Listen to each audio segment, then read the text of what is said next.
안녕하십니까? 화요 성경 공부 그 세 번째 주 예수님의 열두 제자 세 번째 시간 작은 야고보, 유다 다데오, 셀로딘 시몬, 가론 유다 우리가 한번 살펴보도록 하겠습니다. 반복해서 강조하는 것은 제자라는 것은 슈퍼 크리스찬, 특별한 사람들이나 관심이 많은 사람들이 아닌 모든 그리스도인이 예수 그리스도의 제자임을 우리는 말씀을 통해서 확인하고 또 확인하고 있습니다. 세 가지 그룹으로 나누었고요. 오늘은 방금 말씀드린 네 명의 마지막 제자들을 살펴보고 그 메시지를 확인해 보도록 하겠습니다. 세 번째 그룹은 이름 앞에 설명이 붙어 있습니다. 아무래도 중복이 되거나 잘 알려지지 않았기 때문에 뭔가 앞에 이름을 붙여줘야 잘 이해될 수 있다는 거죠. 당장 두 번째와 네 번째를 보시면 유다 다데오가 있고 가론 유다가 있습니다. 그러니까 유다라는 이름이 아주 흔한 이름이었던 거죠. 야고보도 베드로, 안드레, 야고보, 요한 순서로 가다 보면 야고보가 있죠. 그래서 제임스 더 그레이트, 큰 야고보, 그다음 제임스 더 레서, 그래서 작은 야고보 이렇게 불리기도 합니다. 저도 유년 시절 이렇게 떠올려 보면 프로야구에 예전에는 이름이 좀 달라서 오비베어스라는 팀이 있었습니다. 원년 우승팀이죠. 거기에 보면 신기하게도 같은 팀에 신경식이라는 야구 선수가 두 명 있었습니다. 그래서 큰 신경식, 작은 신경식 이렇게 불렸던 기억이 있는데 오늘 성경에도 동명이인이 나오다 보니까 그렇게 불려졌고, 특별히 오늘 세 번째 그룹에 속하는 사람들은 상대적으로 거의 알려지지 않은 제자들입니다. 그래서 우리가 그 내용을 잘 모를 때가 많고 또 이것을 준비하는 목회자 입장에서도 자료가 그렇게 상대적으로 충분하지는 않습니다. 그러나 성경에는 이와 같은 사람들도 여전히 예수 그리스도의 제자로 쓰임 받았음을 우리는 잊지 말아야 하겠습니다. 고린도후서 6장 7절 말씀에 이르신 것처럼 무명한 자 같으나 유명한 자요, 죽은 자 같으나 보라 우리가 살아있고 징계를 받는 자 같으나 죽임을 당하지 아니하고, 세상적인 기준이 아니라 하나님 나라의 기준에서 볼 때에는 이렇게 잘 알려지지 않은 인물들도 예수님의 제자였음은 또 저희의 입장에서는 참 은혜의 모습이 될 수 있겠습니다. 그 중에 하나가 바로 작은 야고보, 우리 살펴보도록 하겠습니다. 작은 야고보는 알페오의 아들로 알려져 있습니다. 큰 야고보가 세베대의 아들 야고보와 요한으로 알려진 것처럼 작은 야고보로 알려져 있고, 그리고 또 기록이 거의 없습니다. 그렇기 때문에 성경 이외의 역사 자료들을 좀 찾아보아야 하기도 하고 교차적으로 검증해야 하기도 하는 인물이 되겠습니다. 결국은 예수님의 제자라는 사실은 틀림없는 것이고 그 외에는 작다라는 표현이 등장하는 것 말고는 성경에서 그 흔적을 찾아볼 수가 없습니다. 물론 흔적을 찾아볼 수 없다라는 것은 중요하지 않다거나 없었다라는 것이 아니라 이름은 계속해서 12제자의 목록에 등장합니다. 그러나 그의 활동에 대해서 따로 기록이 나와 있지 않다라는 것이죠. 그러나 우리가 비추어서 볼 수 있었던 것은 예수를 향하여 섰던 백부장이 그렇게 숨지심을 보고 이르되 이 사람은 진실로 하나님의 아들이었도다 하더라. 그리고 그 다음에 그 십자가 처형의 장소에 멀리서 여성 제자들이 있었는데 막달라 마리아와 작은 야고보와 요새의 어머니 마리아, 그러니까 어머니도 예수님을 따르는 제자였고 아들이었던 작은 야고보도 제자였다라는 사실을 우리가 확인할 수 있겠습니다. 이렇게 어머니와 아들이 함께 신앙생활을 잘하는 그러한 집안들도 종종 보게 됩니다. 저도 이전에 사역하던 교회에서 새벽 기도회를 나가보면은 중등부 학생인데 아들인데 많이 피곤해하지만 하루도 빠짐없이 어머니를 따라서 새벽기도에 나오는 유일한 중학생이었습니다. 그래서 보면서 그 어머니와 아들이 참 보기 좋다. 어려서부터 신앙생활을 잘 훈련받는구나. 그런 기억이 납니다. 아무래도 그러다 보니까 어머니와 함께 있는 야고보는 아무래도 작은 야고보라는 느낌이 있었을 수도 있겠습니다. 어쨌든 간에 성경에는 야고보가 크게 3명이 등장하는데요. 우리가 좀 지식적으로도 알 필요가 있어서 확인해 보면 방금 말씀드렸던 작은 야고보와 대조가 되는 큰 야고보죠. 세베대의 아들이고 우리가 첫 주에도 확인한 것처럼 베세다 출신의 어부고 또 배가 있고 유력자를 알 정도로 그래도 영향력 있는 인물이었다. 두 번째 야고보는 예루살렘 교회 지도자가 됐던 예수님의 혈육. 그러니까 예수님은 동정녀 탄생이지만 이후에 요셉과 마리아 사이에 자녀들이 탄생하죠. 그래서 함께 자라게 됩니다. 근데 성경을 읽어보면 예수께서 공생애를 시작하실 때에 예수님의 혈육들, 가족들이 와서 예수님이 미쳤다라고 말할 정도로 따라주지 않았습니다.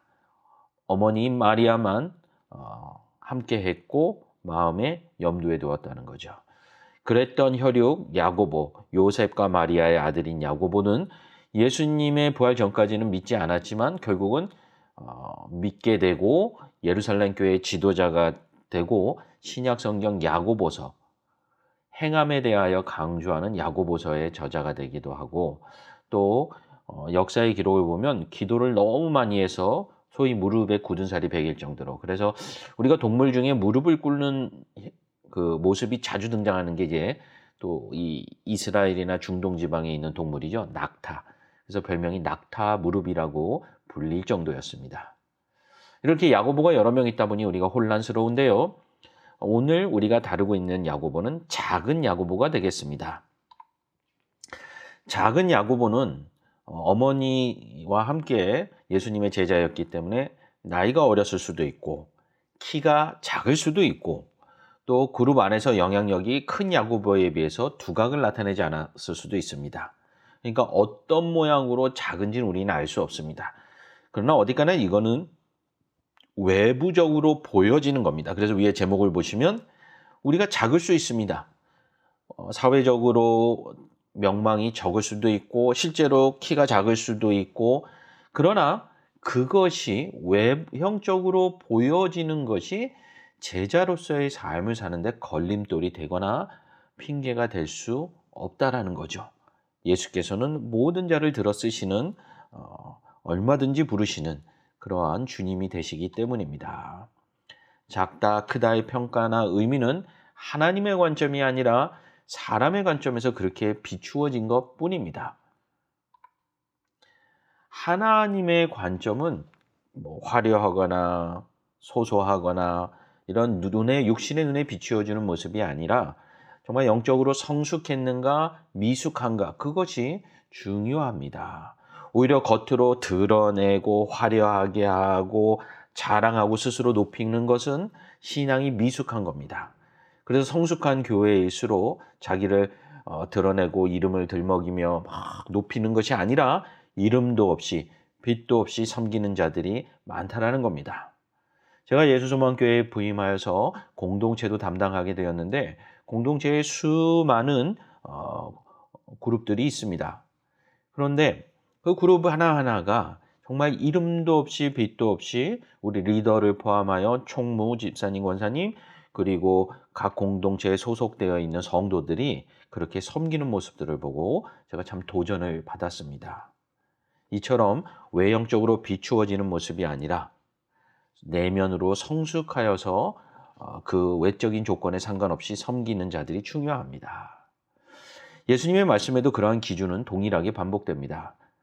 내가 너희에게 말하노니 여자가 낳은 자 중에 세례 요한보다 큰 이가 일어남이 없도다. 세례 요한이 아주 그 당시에 유대인들의 관점에서 볼 때도 훌륭한 선생님이었죠. 그러나 천국에서는 가장 작은 자라도 세례 요한보다 크다라는 거죠. 그만큼 하나님께서는 세상적으로 부족한 자들을 차별하시거나 그들은 뭔가 열등하다고 생각하시는 것이 아니라 얼마든지 오히려 신앙의 관점에서 비추어 볼 땐 연약하고 부족할수록 하나님께서 더 들어쓰심으로 하나님의 능력을 드러내시고 영광 받으시는 모습들을 우리는 많이 보게 됩니다. 그렇기 때문에 작은 야고보라는 제자는 많이 알려져 있지 않지만 그럼에도 불구하고 더 귀하고 중요한 제자의 삶을 살았음을 우리는 기억할 필요가 있습니다. 진짜와 가짜를 이렇게 구별할 때도 보면 사실 멀리서 보면 다 비슷하죠. 요즘에는 그런 표현 안 합니다만 제가 대학생 시절 때만 해도 그런 표현이 좀 있었습니다. 뭐냐면요. 100m 미남, 100m 미녀. 그러니까 100m 밖에서 보면 미남, 미녀라는 거예요. 그 말은 역설적으로 뭐죠? 가까이 가서 보니까 그렇지 않다라는 거죠. 그래서 미남이라는 이름은 붙이고 싶은데 자기가 봐도 그렇게 미남이 아니거든요. 그러면 이제 농담 삼아서 100m 미남이다 이렇게 말하죠. 그만큼 멀리서 볼 때에는 그렇게 보이나 가까이 가서 보면은 진실됨이 드러난다는 거죠. 가까이 가서 본다는 건 무슨 뜻이죠? 작은 부분을 아주 섬세하게 들여다본다는 거죠. 그러니까 작은 삶이라 할지라도 우리는 하나님 앞에서 더욱 진실되게 쓰임받을 수 있다는 겁니다. 주로 우리는 세상에 특히 자유시장 경제와 자본주의 사회에서 살다 보니까 작은 것을 소홀히 하는 경향이 있거나 그런 유혹이 찾아옵니다. 좀 그렇지만 우리는 한국이라고 안 하고 어떻게 하죠? 대한민국입니다. 큰 한국이죠. 또 교회를 볼 때도 큰 교회들이 더 믿음이 좋은 것처럼 생각될 때가 많습니다. 세상에 믿음이 연약한 자들, 수평 이동하시는 교인들 보면 큰 교회로 가는 게 많습니다. 우리도 모르는 사이에 작은 것을 소홀히 하고 큰 것을 우상화하는 그러한 시각에 사로잡혀 있다는 거죠. 작은 야고보를 생각할 때는 그렇지 않음을 우리는 늘 잊지 말아야 하겠습니다. 지극히 작은 것에 충성된 자가 큰 것에 충성되는 거죠. 지극히 작은 것에 불의한 자는 큰 것에도 불의하니라. 제 고향교회 이제 담임 목사님은 항상 기억나는 장면 중에 하나가 무엇이냐면은 교회 마당에 이렇게 지나가시는 모습을 보면 그냥 안 지나가세요. 이렇게 쓰레기들, 뭐 아이들이 흘리고 간 껌 종이, 뭐 빵 봉지, 비닐 봉지, 신문지 언제나 이렇게 줍습니다. 그러다 보니까 교회에 많은 가족들이 뭐 부목사님들, 또 관리집사님들, 주일학교 아이들, 담임 목사님이 그렇게 하니까 다 따라서 작은 것에도 차별을 두거나 소홀히 여기지 아니하고 교회를 깨끗이 정돈합니다. 그래서 고향 교회를 생각하면 항상 깔끔하고 화장실 청소도 잘 돼 있고 그런 모습들이 떠오릅니다. 사실 이거는 외적으로 보이는 뭐 그런 모습 아니겠습니까라고 말할 수도 있겠습니다만 그렇지 않습니다. 작은 일에 충성한 교회들이 큰 주님의 일에도 충성될 수 있다는 거죠. 나는 큰 것만 잘할 수 있다라고 생각하는 것은 우리의 세상적인 생각일 뿐입니다. 사람들이 예수께 만져주심을 바라고 자기의 어린 아기를 데리고 오자 제자들이 아직 성령 충만하지 않아서 어떻게 했어요? 꾸짖었다라는 거죠. 어린애들, 연소한 아이들. 사실 건강한 교회는요, 어린아이들이 넘쳐나는 교회입니다. 그래서 우리는 주일학교 아이들을 볼 때도 항상 이뻐하고 우리 집안의 아이가 아니다 할지라도 늘 믿음 안에서 교회에 왔다 갔다 하는 아이들을 보면서 칭찬해주고 또 형편이 좀 되시는 분들은 뭐 간식도 사주고 저도 이민교회에서 사역을 할 때 그 교회 장로님 한 분이 별명이 델리 장로님이었습니다.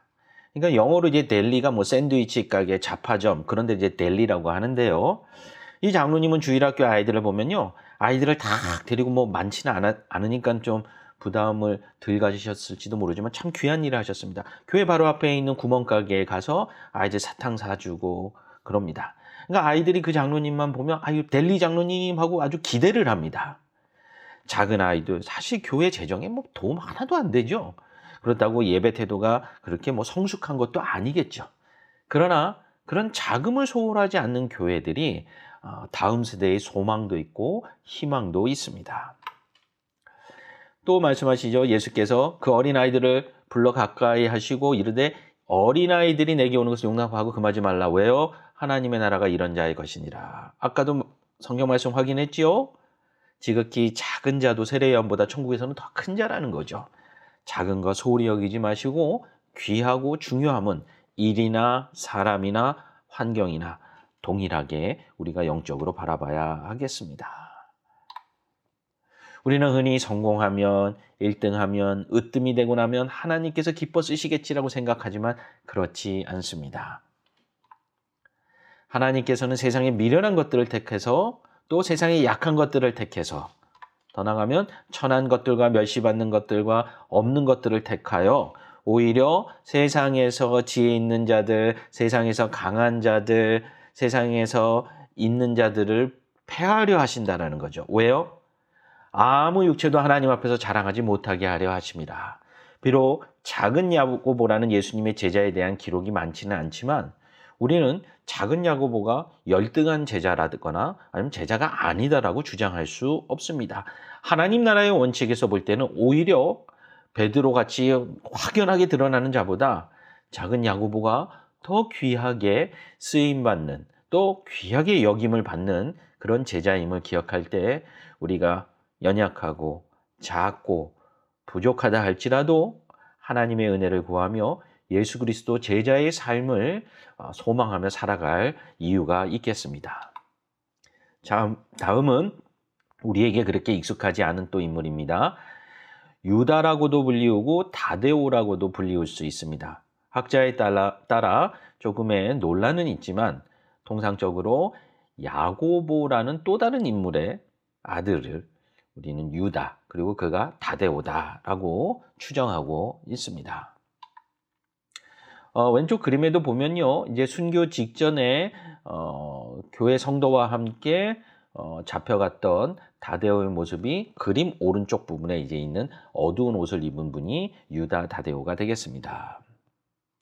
작은 야고보와 마찬가지로 이름에는 알려진 게 없습니다. 근데 요한복음 14장에 예수께서 다락방에서 설교하실 때 등장하는 3명의 인물인데 그 중에 하나입니다. 도마가 이런 얘기를 했었죠. 주님 어디 가니 우리 그 아기를 알지 못합니다. 또 빌립도 그럽니다. 우리에게 보여주시면 우리가 믿겠습니다. 그 중에 유다 다데오가 뭐라고 그러냐면 가롯인이 아닌 유다. 그러니까 유다가 2명이었기 때문에 그런 표현을 쓰죠. 왜 예수님의 그러한 메시아 되시면 우리에게는 나타나시고 왜 세상에는 안 나타나십니까? 그렇게 3명의 제자의 질문 가운데 한 인물이 되겠습니다. 그런데 유다 다데오가 생각했던 아직 거듭나고 변화되기 이전의 다데오죠. 다데오는 예수님의 주 되심이 영광스러움이 세상을 향하여도 선포되기를 원했습니다. 물론 이제 우리가 신앙적인 선포가 아니라 좀 드러나기를 바랬다는 거죠. 그래서 우리가 이런 분을 쫓아다니고 그런 분의 제자다. 좀 외적으로 세상의 인정도 받고 싶고 찬사도 받고 싶었던 겁니다. 그러나 예수님이 바로 대답하십니다. 다데오야, 그게 중요한 게 아니란다. 만약 나를 사랑한다면 내가 한 말을 지킬 것이고 내 아버지께서 그러면 그를 사랑할 것이다. 그러면 우리가 그에게 가서 그 거처를 그와 함께 하겠다라는 거예요. 다시 풀어서 얘기하면 하나님의 말씀을 예수님의 말씀을 지키는 자들은 하나님께서 사랑하여 주시고 예수님께서 또 제자와 같은 우리 성도들이 또 그런 사랑과 함께 한다라는 거예요. 더 풀어서 얘기하면 성도의 무리는 예수님의 말씀을 지키고 하나님께서 사랑하는 자들이고 함께 예수님과 동행하는 자들이라는 뜻입니다. 그러니까 세상에 드러나는 것이 중요한 것이 아니라 예수님과 함께하고 성도의 무리와 제자들과 함께하는 삶이 더 중요하다라고 이야기하고 계십니다. 마태복음 6장 산상보훈에도 예수님은 같은 맥락으로 얘기하십니다. 사람에게 보이려고 너희 종교생활 하지 말아라. 그러면 하늘에서 너희 상 없다. 그러니까 구제할 때도 너무 티내지 말고 또 회당과 거리에서 막 뽐내면서 우리 이런 거 합니다. 그럼 그 사람들이 칭찬하겠죠. 그럼 너희는 상 받았으니 하나님 아버지의 상은 없다라는 거죠. 그래서 그 유명한 말이 있죠. 옳은 소리 하는 것을 왼손이 모르게 하라. 왜요? 하나님은 은밀한 중에 보시고 갚아주신다는 거예요. 우리는 신앙생활하고 때로는 억울한 일을 당하거나 또 때로는 기쁘고 충성된 일을 할 때 하나님께 위로도 받고 인정도 받고 싶어 합니다. 그러나 그것이 세상적으로 응답되기를 원하는 거죠. 하나님 내가 이렇게 충성했는데 좀 영적인 것뿐만 아니라 보상을 주십시오. 뭐예요? 성공하고 으뜸이 되고 세상 사람들도 부러워할 만한 그런 모습을 우리는 기대합니다. 그러나 하나님은 은밀한 중에 갚아 주신다라는 거죠. 저희 개인적인 얘기를 해서 죄송합니다만 제가 유학생활 중에 이제 지역 교회에서 사역을 해달라는 요청을 받았습니다. 제가 지인 관계에 있는 목사님이 사임을 하시면서 좀 후임을 맡아달라고 해서 그런데 물리적으로 참 곤란했습니다. 왜냐하면 제가 공부했던 지역과 교회가 운전으로 13시간이 떨어져 있습니다. 다행히도 논문을 쓰는 기간이 이제 다가오고 있기 때문에 한 학기 정도만 학교를 더 다니면 그다음부터는 스스로 논문을 써가면서 할 수 있을 것 같은데 한 학기를 어떻게 다니겠습니까? 할 수 없다. 지속적인 부르심이 있었으니 가자.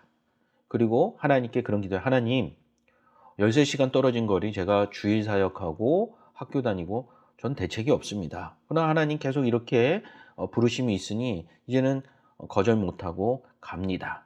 이전에도 그러셨던 것처럼 하나님 해결하여 주실 줄로 믿습니다. 그리고요 15주의 그 수업 시간을 제가 비행기 타고 왔다 갔다 했습니다. 가장 싼 비행기를 매주 예약하고 그건 너무너무 힘들더라고요. 근데 하나님께서 은밀한 중에 교통비를 채워주시고 공부를 잘 마칠 수 있도록 인도해 주셨습니다. 근데 저는 그게 너무 감격이 됐어요. 제가 그렇게 장거리를 왕래하면서 사역을 할 때에 성도들이 아유 목사님 이렇게 해주시니 너무 감사합니다. 목사님 대단합니다. 그런 칭찬 받지 않았습니다. 그것보다 하나님께 맡겼더니 하나님께서 사용하시기 위하여 공급하여 주시는 은혜를 저에게 은밀한 중에 갚아주셨기 때문에 저는 그거를 자랑하고 다닙니다. 제가 훌륭한 목사다가 아니라 하나님께서 은밀한 중에 갚아주시고 채워주시고 하나님의 공급하심으로 사용하심을 경험하게 하신 게 저에게는 감격이었고 은혜였습니다. 참 이런 거는 자랑하고 싶더라고요. 하나님의 은혜가 은밀한 중에 우리 가운데 임하심을 믿고 변화되지 않았던 다데오처럼 좀 드러났으면 좋겠다. 그런 마음을 조금은 눌러 앉히시고 하나님의 은혜를 구하고 예수 그리스도의 동행함을 구해야 할 것입니다. 그러면 어떻게 하면 그게 가능하느냐? 말씀에 순종하는 겁니다. 예수께서 이어서 말씀하시는 겁니다. 다데오가 좀 드러냈으면 좋겠다 했을 때요. 예수께서 대답하여 이르시되 사람이 나를 사랑하면 내 말을 지킬 것이다. 또 건너뛰어서 나를 사랑하지 않는 자는 내 말을 지키지 아니하나니 너희가 듣는 말은 내 말이 아니요 나를 보내신 아버지의 말씀이니라. 이거 하나님 사랑한다고 하면서 말씀을 읽지도 않고 말씀대로 살아가지도 않습니다. 내가 생각한 하나님을 내가 이렇게 하면 하나님이 좋아하겠지. 내가 이렇게 하면 예수님께 유익하겠지. 그렇지 않습니다. 예수님의 말씀대로 가야 됩니다. 예수님께서 분부하신 대로 순종하며 가는 것이 가장 우선순위가 됩니다. 양보할 수 없는 우선순위라는 거죠. 그러므로 세상이 인정하는 길이 아니라 하나님께서 인정하시는 길을 가야 함을 성경은 끊임없이 반복하여 얘기해주고 다데오의 사례를 통해서 우리에게도 깨닫게 해주십니다. 사도 바울이 갈라디아 교인들에게 얘기하죠. 내가 사람들에게 좋게 하라 하나님께 좋게 하라. 사람들에게 인기를 구하고 좋게 하는 거라면 그리고 그들을 즐겁게 하는 거라면 나는 그리스도의 종이 아니라고 단언합니다. 요즘 현대교회에서 이렇게 말하면 교인들이 피곤해하지 않을까요? 그 목사님 상당히 피곤한데? 그러나 사도 바울은 성령 충만하여 단호하게 이야기했습니다. 마태복음 17장에도 변화산 사건이 일어나겠죠. 말할 때 호련히 빛난 구름이 그들을 덮으며 구름 속에서 소리가 나서 이르시되 이는 내 사랑하는 아들이요 내 기뻐하는 자니. 와, 얼마나 환상적입니까? 제자들이 그걸 목격하면서 너무나도 가시적으로 드러나고 청각적으로 드러나는 그 모습을 누리고 싶어 했을 겁니다. 그러나 그런 영광스러운 모습 가운데에도 하나님께서 이르시는 말씀은 무엇입니까? 예수님의 말을 들으라는 거죠. 지키라는 겁니다. 그러면 말씀 중심의 삶을 살아야 됩니다. 말씀 중심의 신앙생활을 해야 하는 것이죠. 세상의 방법은 우리가 더 훌륭한 업적을 쌓거나 우리가 더 좋은 환경이 주어지거나 우리에게 눈에 보이는 증거들이 막 탁탁탁탁 나타나면은 우리가 더 주의 일을 잘할 것처럼 여겨집니다. 아닙니다. 하나님의 방법은 말씀에 순종하여 변화되어야 된다는 거죠. 다데오가 그러지 못했지만 결국은 성령 충만함으로 변화되어 놀라운 일들을 이룹니다. 여러분 코카서스 3국이라는 나라들이 익숙하지 않으실 겁니다. 이란 바로 위에 있고요. 카스피해와 흑해 사이에 있습니다. 이름을 보면 아제르바이잔, 아르메니아, 조지아가 있습니다. 그중에서 아르메니아, 다른 나라를 먼저 설명드리면 아제르바이잔, 이란, 터키는 이슬람 국가입니다. 근데 아르메니아는요, 로마 제국보다 훨씬 앞서서 전 세계 역사에서 최초로 나라 전체가 기독교를 국교로 정한 나라입니다. 그리고 두 번째로 한 나라가 위에 있는 조지아입니다. 옛날에는 러시아에 속해 있어서 그루지아라고 했던 나라죠. 요즘에 이렇게 여행을 못 가서 그러지만 세계 여행객들에게 신흥 관광지로 아직 순수함이 남아있는 지역으로 알려져 있습니다. 아르메니아는 그래서 우리가 아는 그런 기독교 교단이나 교파와는 좀 다르게 아르메니아 사도교회라고 해서 고대 기독교회의 후손들이 남겨져 있습니다. 근데 갑자기 얘기를 왜 하느냐? 거기에 아르메니아 교회 수도원이 세워져 있는데 이 수도원의 이름이 성 다데오 수도원입니다. 왜냐하면 다데오가 여기까지 와서 복음을 증거했기 때문이죠. 눈에 보이는 증거를 좋아하고 인정받기를 좋아했던 원래 다데오의 모습이라면 이렇게 멀리까지 가면 유대 친구들, 팔레스타인에 있는 자기의 지인들이 누가 알 길이 있겠습니까? 그러나 변화된 그는 이제 말씀에 순종하여 보내시는 예수 그리스도의 명령에 합당하게 세상을 향하여 나아갔고 땅끝까지 이르러 복음을 증거하게 됩니다. 유적이 남겨 있는데 이제 글자가 좀 보이실지 모르겠습니다만 세인트 다데오라고 써 있습니다. 그리고 창 도끼 모양이 있죠? 바로 저 도구에 의해서 순교를 당하게 됩니다. 다데오는 이름도 없이 빛도 없이 순교의 피를 흘려서 제자의 삶을 살았던 분입니다. 시몬 베드로와 헷갈리죠? 그래서 성경에서도 셀롯이라고 하는 시몬 혹은 가나안 사람 시몬 이렇게 구별합니다. 동명이인들. 그러니까 시몬도 흔한 이름 중에 하나였습니다. 그런데 이 셀롯인이라는 말은 오른쪽 아래도 영어 단어로 zealot이라고 되어 있는데 같은 말입니다. 근데 갑자기 이 그림이 왜 나왔느냐? 예수님 당시에 그 유대 땅에 여러 종교 분파들이 있었습니다만 그 중에서 대표적인 네 가지가 있고 그 중에 하나가 셀롯인들, 셀롯 땅, 또 한국어로 번역이 되어서 열심당이라고도 합니다.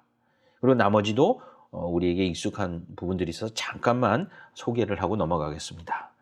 먼저 우리가 성경에서 많이 보는 사두개파와 바리새파가 있죠.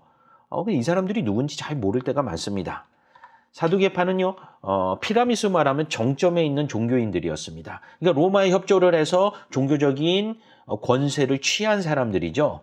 그래서 이들은 소수였지만 예루살렘 성전에 거하면서 사내들인 공예를 주관하고 종교 엘리트로서 살아갔습니다. 그리고 그들은 로마에 협력을 했기 때문에 로마의 문화와 생활 방식도 받아들였죠. 그리고 부자였어요. 로마의 대리적인 통치자였죠. 로마 입장에서는 속국들, 식민지를 다 간섭하기가 피곤한 일이니 정치 군사적으로는 본디오 빌라오다와 같은 총독이 와 있었지만 그 외에 종교 문화적으로는 너희가 로마의 협력 잘하게 만들어놔라.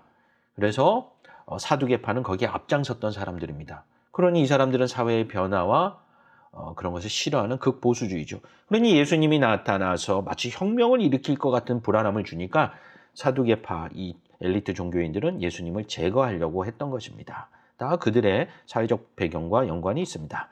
바리새파는 바로 이 사두개파 아래층에 속하는 또 종교 근본주의자들입니다.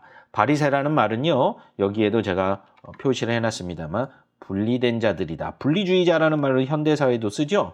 그래서 문자적으로 그대로 지키는 사람입니다. 그러니 바리새파가 성경에는 많이 등장해요. 뭘 할 때마다 율법에 이러는데 왜 예수님 그럽니까? 왜 예수님의 제자들은 그거대로 따르지 않습니까? 이거는 바리새파의 정체성이에요. 문자 그대로 살아가는 겁니다. 그래서 사내들인 공의회를 사두개파가 소수가 장악했다라면 그 외에 지방의 교육 또 여러 공직 이게 종교인들이 다 감당하던 거니까요. 지배적으로는 바리새파가 그렇게 했습니다. 그럼에도 사두개파보다 아래에 있다고 해서 뭐 또 피해자거나 희생자가 아니라 같이 지배자였다라는 거죠. 로마 제국에 협조하는. 다음에 SNF파는 성경에는 등장하지 않습니다만 종말론주의자들이었습니다. 그래서 예루살렘과 같은 성에 살지 않고 척박한 사해 쪽으로 이동을 해서 집단 생활을 합니다. 그래서 예수께서 곧 오시리라 했다는 걸 문자적으로만 이해해서 기다렸던 거죠. 그러다 보니까 이들은 무엇을 했느냐? 이제 본인들이 칩거 생활하고 신비주의적인 생활을 하면서 성경 말씀을 계속 필사를 합니다. 그래서 오늘날 성경의 기록들, 우리가 갖고 있는 그거의 두루마리 사본이 가장 유명한 사본이 바로 SNF파가 남겼던 사본입니다. 그래서 그것이 발견된 사회 주변의 동굴 지역이 쿰난이라서 쿰난 사본이라고도 하고요. 조금 더 크게 얘기해서 사해 지역이기 때문에 사해 사본이라고도 얘기합니다. 그도 그럴 것이 사해 주변에는 매우 건조하고 그렇게 사람들이 살지 않는 지역이기 때문에 2000년 전에 그 양피지에다가 적었던 기록들이 썩지 않고 그대로 있는 것을 제 기억이 정확하다면 1940년대쯤에 아니면 60년대인가요? 발견을 양치기가 하게 됩니다. 유대인들의 입장에서는 엄청난 사건이죠. 그래서 거의 성경 전체의 기록이 발견됩니다. 근데 오늘 중요한 것은 이제 시몬이 속했던 열심당. 지금 사진을 보시면 뭐를 들고 있는데 뭐 신발 같기도 하고 그렇죠? 아닙니다. 단검입니다. 그래서 열심당의 특징은요, 단검을 몸에 품고 있습니다. 그래서 로마에 협력하는 배신자들이나 아니면 로마의 정치가나 군인들이 있을 때 기회를 틈타서 테러하는 극단주의자들이었습니다. 그래서 무장한 혁명가 단체고 실제적으로 테러를 했습니다. 이런 일들이 왜 벌어졌느냐면은 로마로부터 독립을 기대하는데 그 전에 한 4세대 전에 이스라엘이 잠깐 일시적인 독립을 이루었던 사건이 있습니다. 그것을 이제 하스몬 왕가라고도 부르기도 하는데요. 그때 무슨 사건이 있었냐면요. 시리아 쪽에서 이제 할당을 받은 안티오쿠스 에피파네스 4세라는 이제 분봉 왕이 이제 유대 문화를 모욕을 줍니다. 유대인들은 돼지를 안 먹죠. 금지된 거기 때문에. 그런데 예루살렘 성전을 들어와서 돼지 피를 뿌리고 종교적 모욕을 하게 됩니다. 이걸 견디지 못했던 제사장 중에 하나인 마따디아스가 다시 할아버지예요. 그래서 마따디아스의 아들 5명이 이제 혁명을 일으키게 됩니다.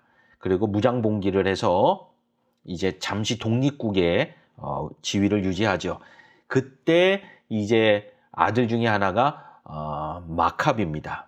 그래서 마카비 혁명이라고도 하고 하스몬 왕가라고도 하고 여러분이 혹시 이스라엘을 방문하게 되면 마카비 대학 또 과자 이름에도 마카비 이게 바로 구약과 신약 사이에 일시적으로 독립을 이루었던 시기입니다. 그러다 보니까 예수님 당시에 사람들은 로마의 지배를 받고 있으니 이러했던 무장봉기의 접근법을 유지했던 사람들이 있는 거죠. 그래서 시몬은 거기에 속해 있던 사람이에요.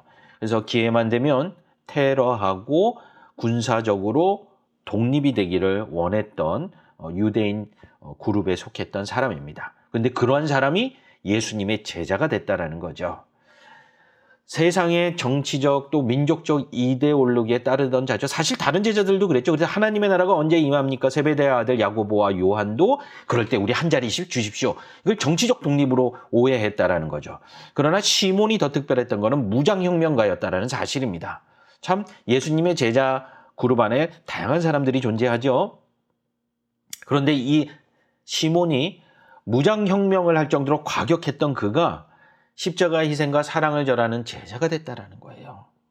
다시 한번 또 확인하게 되는 것은 예수께서는 얼마든지 다양한 부족하고 결함이 있는 사람들을 다 불러 모으셔서 제자를 삼으시고 십자가의 사랑으로 그들을 변화시켜 복음의 사도로 삼으셨다라는 겁니다.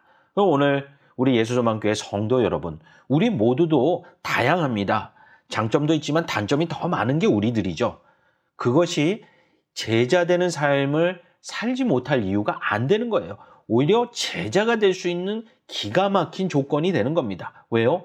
내 능력이 아니라 예수님의 능력으로 그렇게 사는 것이기 때문이죠. 그렇기 때문에 변화되기를 순종하는 것이 중요합니다. 변화된다는 것을 조금 다르게 말하면 회개죠. 죄의 길에서 돌아서서 복음의 길을 가는 것. 세상의 방식에서 돌아서서 십자가의 방식으로 가는 것. 변화되는 것. 회개하여 제자의 삶을 사는 것. 분리되지 않습니다. 같은 길이고 같은 표현입니다. 그래서 믿음이 없는 사람들, 불신자들은 뭐예요? 마치 변화되기 이전에 열심당원 시몬처럼 자기의 생각, 이데올로기죠. 자기의 주장에 의해서 지배받는 것이죠. 성경에도 사두개파나 바리새파는 자기들의 종교 이데올로기에 지배를 받았기 때문에 예수님을 영접하고 변화되지 않고 오히려 예수님을 죽이려 했던 거죠. 제자가 된다는 것은 자신을 주장하는 것들을 내려놓고 예수 그리스도의 십자가의 도를 삶의, 인생의 원칙으로 삼고 순종하며 예수님을 따라가는 겁니다. 그래서 제자들을 부르실 때마다 나를 따라오라 말씀하셨죠. 베드로가 그렇게 변화되었을 때에 그가 복음을 선포했을 때 그 복음을 듣고 마음에 찔린 자들이 물어보죠. 그럼 우리가 어떻게 할까? 하고 여기 이야기하죠. 사도행전에 보면 형제들아 우리가 어찌할꼬 예수 믿어라. 뭐 여러 가지로 표현을 하는데 그중에 첫 번째가 뭐예요? 회개하라는 거예요. 변화되라는 거예요. 돌아서라는 거예요. 그러면 성령을 선물로 받아 제자의 삶을 살 수 있다라는 거죠. 또 시몬이라는 제자를 통해서 우리가 발견하게 되는 놀라운 사건은 이렇게 시몬이 속해 있던 열심당원은 뭐예요? 로마 제국에 협력하는 사람들에게 테러를 가하는 사람이었죠. 근데 우리가 지금까지 살펴본 바에 따르면 예수님의 제자가 되기 전에 로마에 협력했던 인물이 있죠. 누구예요? 바로 앞잡이라고 할 수 있는 세리마태예요. 설명은 다 들으셨죠? 그러면 열심당원 시몬의 입장에서 마태는 본인이 제거해야 할 대상이에요. 그런데 예수 안에서 둘 다 변화되었기 때문에 더 이상은 로마의 앞잡이라거나 무장혁명가라든가 이러한 이데올로기가 아니라 예수의 복음으로 충만하여 함께 사역을 하게 되는 겁니다. 이게 바로 예수 그리스도의 놀라운 십자가의 능력이죠. 그는 우리의 화평이신지라 둘로 하나를 만드사 원수된 것, 곧 중간에 막힌 담을 자기 육체로 허무시고 죄된 우리가 하나님과 가까이 할 수 없는 그 담을 허무신 우리가 영적인 원리도 있지만 실제적으로 예수님의 제자 그룹 안에서도 막힌 담 원수된 자들을 하나 되게 하신 사건도 시몬을 통해서 우리는 알 수가 있습니다. 주로 자기의 이데올로기에 빠져 있는 분들은요, 이분법적인 사고로 갔습니다. 나는 맞고 너는 틀리다. 그러다 보니까 자꾸 정죄하게 된다라는 거죠. 미국 교회의 교회 성장학이라는 것 우리 목사님 통해서 우리가 종종 듣게 되죠. 근데 이 교회 성장학에서 분석한 왜 미국의 다음 세대가 교회를 떠났는가. 근데 미국 교회 특징 중에 가장 먼저 손꼽는 게 뭐냐면 정죄한다라는 거예요. 물론 우리가 죄인인 것은 변하지 않습니다. 그러나 교회 다니는 사람들이 세상 사람들을 정죄하고 이분법적으로 나누어 버리게 되니까 사람들이 더 교회를 안 오게 되는 거죠. 세상을 사랑하셨는데 그래서 독생자를 주셨는데 우리는 그 세상에 죄를 사랑해서는 안 되지만 세상을 무조건 나쁜 것으로 생각을 하고 세상에 나아가 사랑을 전해야 하는 것을 안 하고 세상을 죄인 취급만 하고 분리시켜버린다는 거죠. 이거는 예수 그리스도의 제자의 모습에서 벗어난 생각이요 자세입니다. 그들에게도 복음이 필요하고 시몬과 같이 마태와 같이 제자가 되어서 그리스도의 사랑을 전하는 것 매우 중요합니다. 마지막으로 유다.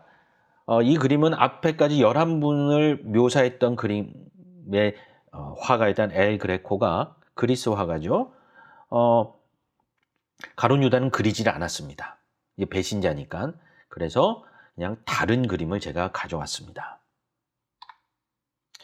유다는 돈을 사랑하는 자였습니다. 실제적으로 제자 그룹 안에서도 계산이 빨라서 회계 담당이었습니다. 물론 교회에서 회계 처리를 봉사하고 섬기는 분이 돈을 사랑한다 이렇게 정죄하면 안 되겠지요.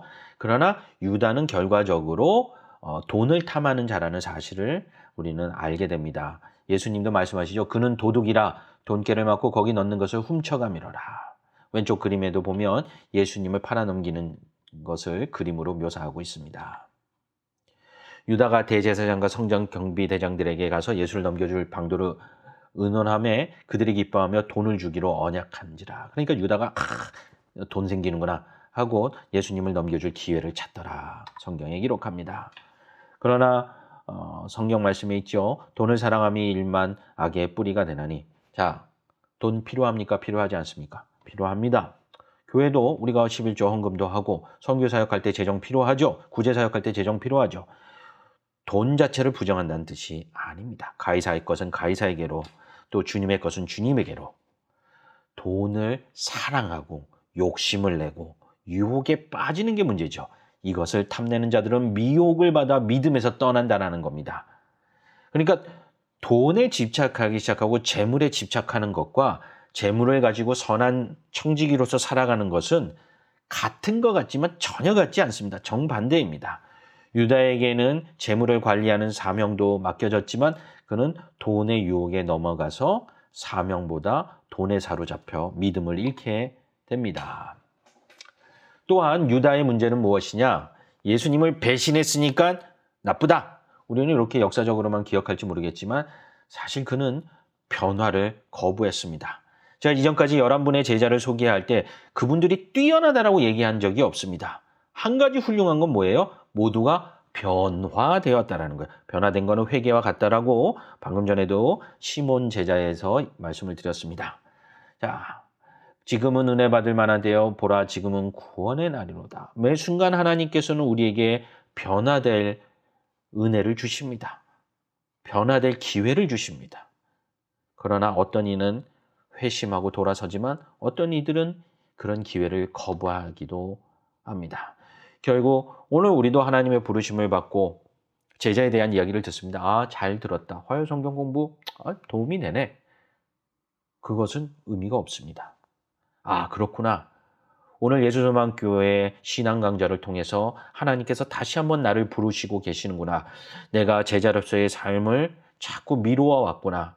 오늘 나를 부르시는 예수 그리스도의 부르심과 소명에 내가 자꾸 변명했구나.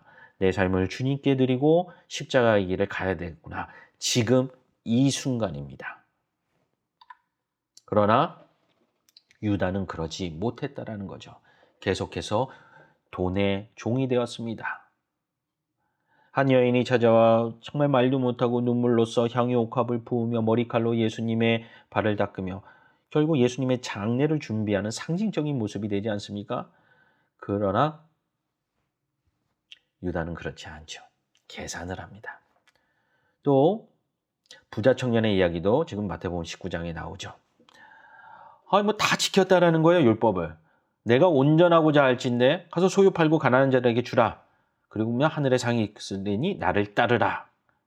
그때 따랐으면 청년의 이름도 우리가 기억나고 예수께서 기뻐 들어쓰시는 놀라운 종이 되었겠죠. 그러나 이 말씀을 듣고 근심하며 가니라. 왜요? 돈을 사랑하니까요. 믿음이 약해지고 그 재물 때문에 근심이 많아지게 됩니다. 그래서 이 이후로 이 청년이 누구인지 우리는 알지 못합니다. 말씀하시되 나를 따라오너라. 제자들에게 말했을 때 제자들 어떻게 해요? 곧 예수를 따라갔다라는 거예요. 예수님의 부르심이 오늘 우리에게 있습니다. 주일마다 말씀을 들을 때 목사님을 통하여 복음을 듣게 되죠. 하나님이 우리를 부르십니다. 좋은 말씀 감사합니다가 아닙니다. 나를 부르셨으니 순종하겠습니다. 나를 부르셨으니 내 형편의 열악함이나 충분함을 따지지 않고 순종하겠습니다. 사실 유다는 여러 차례 회심의 기회를 얻었습니다. 그것을 거부했기 때문에. 또 어떤 분은 논리적으로 이렇게 따집니다. 그러면 만약에 가룟 유다가 회심했으면 배신하는 자가 없고 십자가의 사건이 일어나지 않았을 거 아닙니까? 다른 방식으로라도 하나님의 구원의 역사가 이루어져 갔을 겁니다. 안 그러면은 기독교의 사랑이 모순이 되지 않습니까? 가룟 유다는 하나님의 뜻으로 정하여 배신자가 되게 한 운명론에 빠지게 되는 거죠. 기독교는 운명론이 아닙니다. 우리 한 사람 한 사람에게 그렇게 불러주셨다는 거죠. 자, 유명한 세족식 사건 때에도 너희가 다 깨끗한 게 아니니라.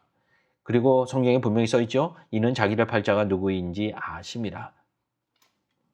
아마 가룟 유다가 이 말씀을 듣고 그때 돌이켰다라면 가룟 유다가 배신자가 되지는 않았을 겁니다.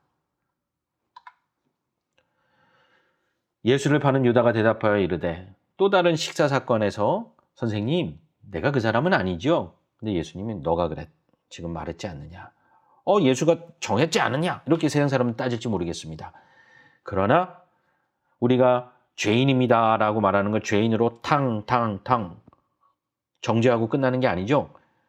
예수를 구주로 영접하고 나의 주인으로 섬기며 따라간다라면 죄인이나 의인으로 칭함을 받는 구원의 역사가 일어나잖아요.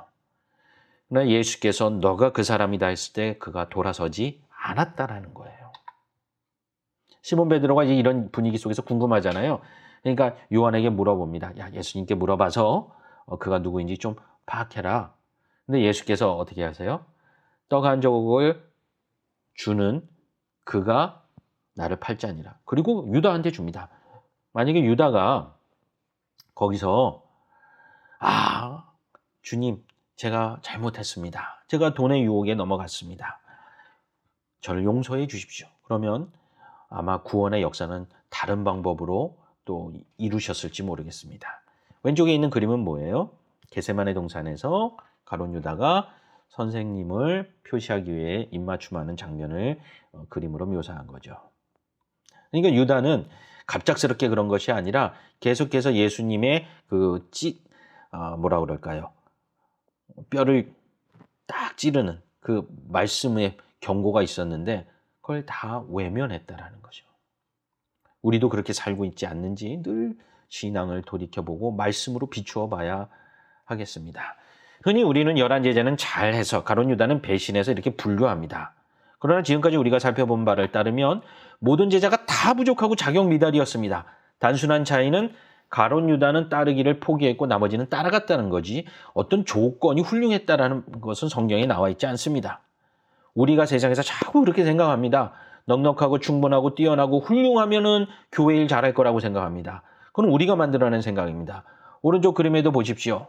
제자들이 다 주님의 말씀을 듣고 잘 깨닫지는 못했지만 어쨌든 주님 곁에 있었지만 가룟 유다만은 주님 곁을 떠났다라는 거죠. 내가 예수 잘 믿기를 원하는데 잘 안 되는 것 같습니까? 그럼 우리가 말씀을 가까이 안 한 겁니다. 내 능력 기준으로 자꾸 주님을 따라가려고 했던 겁니다. 전적인 순종입니다. 십자가의 공로에는 인간이 발을 디딜 여지가 없습니다. 100% 전적으로 하나님의 섭리와 구원의 역사 속에서 우리를 구원하여 주시는 겁니다. 우리를 제자 삼아 주시는 겁니다. 가룟 유다는 정황을 살피며 저분이 내가 생각했던 선생님이 아닌 것 같다라고 그런 판단은 잘했을지 모르지만 자신의 영적인 상태에 대해서는 잘 깨닫지 못했기 때문에 몇 번의 기회가 있었음에도 회개의 기회를 갖지 않았습니다. 여러분, 베드로후서에 말씀했죠. 주의 약속은 어떤 이들이 더디다고 생각하는 것 같이 더딘 것이 아니라는 거죠. 다시 온다고 하면서 오시지도 않네. 2000년이나 지났네. 주께서 우리에 대해 오래 참고 계시다라는 거예요. 그래서 멸망하지 않고 모두가 회개하여 죄로부터 돌아서서 복음의 삶을 살기를, 영생을 취하기를 원하신다라는 거죠. 오늘도 우리에게 하루를 주시고 호흡을 주시는 이유는 무엇입니까? 우리가 죄에서 돌아서고 또 우리의 주변에 많은 잃어버린 영혼들을 주의 품으로 돌아오게 하시기까지 오래 참으시고 우리를 기다리신다는 겁니다. 유다와 같이 회개의 변화의 기회를 외면해서는 안 되겠습니다. 성경에는 그런 사건들이 많이 있습니다. 자, 사울을 보십시오. 아말렉 전투에서 진멸하라고 말씀하셨지만 오히려 사울은 그러지 않았습니다. 아가간과 좋은 것들을 챙겨왔습니다. 그래놓고도 사무엘이 여호와께서 악하게 여기시는 일을 왜 했습니까? 그러니까 사울이 오히려 나는 하나님 말씀 잘 지켰습니다. 그리고 회개를 안 했습니다. 결국 길보아 전투에서 자녀들과 함께 비참한 최후를 맞이하게 되죠. 다윗이 훌륭합니까? 아닙니다. 다윗도 죄를 짓습니다. 그러나 다윗은 회개합니다. 내가 이 일을 행함으로 큰 죄를 범하였나이다. 여호와여 이제 간과하옵나니 종의 죄를 사하여 주옵소서. 왕의 자리에서 내려와서 즉각 엎드려 자신의 죄를 고백하고 내가 심히 미련하게 행하였나이다.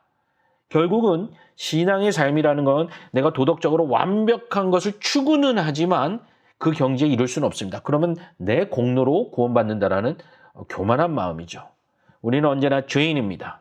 그러나 늘 용서하심을 구하고 십자가의 보혈의 능력을 의지하는 삶. 그게 바로 회개한 제자들, 십자가를 따라가는 제자의 삶입니다. 그러니까 그리스도인이 된다는 것은 십자가를 의지하는 자들이고 교인이 된다는 것과 구별될 수 없어야 하는 거죠. 오늘의 이야기로 다시 마무리를 돌아가면 똑같은 잘못을 했음에도 베드로와 가룟 유다는 달랐죠. 베드로는 어떻게 해요?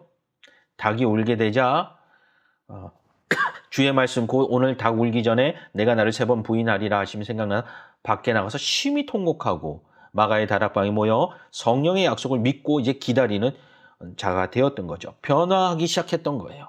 말씀을 믿기 시작했던 거예요. 그러나 가룟 유다는 그러한 사건 속에서도 어떻게 돼요? 스스로 뉘우쳐라고 좀 말에 오해가 있을 수 있습니다만 뭐냐면 후회한 겁니다. 후회하는 것과 회개하는 것은 다릅니다. 회개하는 것은 분명하게 죄에서 돌아서서 생명의 길을 가야 되는 거예요. 그러나 그림에도 좀 작아서 잘 안 보이실지 모르겠지만 결국 목을 메어 죽게 됩니다. 결국 스스로 자기 생명을 결정해버린 거예요. 예수님께 의지하는 게 아니라는 거죠. 만약 예수님께 돌아왔으면 어떻게 됐을까요? 그건 하나님 주권에 있으니 제가 그것에 대하여 이럴 것이다. 가정에서 설명하지는 않겠습니다. 그러나 하나님은 모든 죄인들을 예수의 이름으로 용서하여 주시고 구원하여 주심은 변함이 없음을 우리가 잘 알고 믿어야 할 것입니다. 12제자를 한번 쭉 얼굴을 보고 3주간의 여행을 마무리하고자 합니다. 누구죠? 잘 기억이 안 나실까요? 그런데 잘 보시면 손에 무엇이 들려 있습니까? 열쇠가 들려 있죠. 그럼 힌트가 되겠죠? 바로 베드로입니다. 안드레 뒤에 보면 좀 특이한 게 있습니다. 뭐죠? X자형 십자가입니다.